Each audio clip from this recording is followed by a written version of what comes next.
خوجه حاتم زیارتگاه فیض‌آباد من. شکر از تربیت ارواح فیض‌آباد من.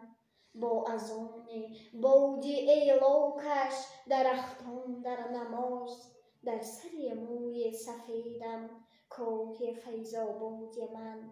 شیربی شیراندامش به من همشیره است، تیرک جفتش عروس و شاه فیض‌آباد من. گر به دیوار کجش کج می نشینم باک نیست، راحت جان یک دمی درگاه فیض‌آباد من. شیشه داروست آر شیشه داروی دل، شیشه آب جراحتگاه فیض‌آباد من. از جهان دل مانده ام من از جهان 100 بار به، ناخن ماه نو بیگاه فیض‌آباد من.